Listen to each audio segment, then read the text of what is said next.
சரி, நீங்கள் என்ன சம் பார்க்க போகிறோம் அப்படின்னா, ஒரு மிகப்பெரிய 5 இலக்க எண்ணை 3, 5, 8 மற்றும் 12ஆல் வகுக்கும் போது மீதி 2 கிடைக்கும் எனில் மிகப்பெரிய 5 இலக்க எண் எது அப்படின்னு சொல்லி கேட்டிருக்காங்க. சரியா?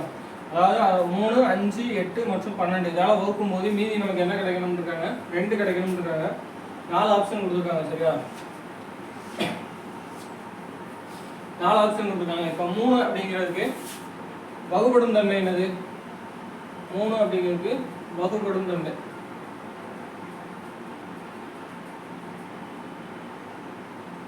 இப்போ இந்த நம்பர் வந்து 3ஆல வகுப்படணும் அப்படின்னா என்ன ஆகணும் அப்படின்னா, இதோட இலக்கங்கள் எல்லாமே என்ன ஆகணும், 3ஆல வகுப்படணும். சரியா?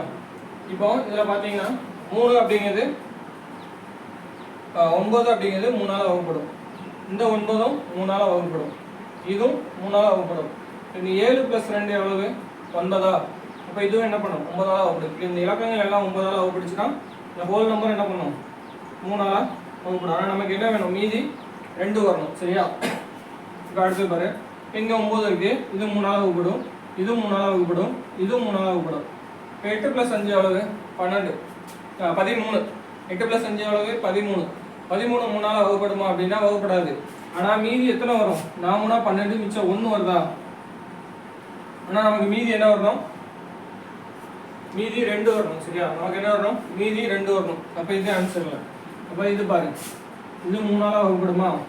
அப்புறம் இந்த 6ம் 3ஆல வகுப்படும். ஓகேவா? அப்போ இந்த நம்பர் ஃபுல்லாக என்ன ஆகும்? 3ஆல வகுப்படும். சரியா? இந்த நம்பர் ஃபுல்லாக 3ஆல வகுப்படும். இப்போ இந்த நம்பர் பாருங்க, இது 3ஆல வகுப்படும், இது 3ஆல வகுப்படும், இது 3ஆல வகுப்படும், இது 3ஆல வகுப்படும். இப்போ மீதி எவ்வளோ இருக்கு? 2. அப்போ மீதி 2 தரக்கூடிய எண் வந்து ஆப்ஷன் இ. இதுதான் ஆன்சர்.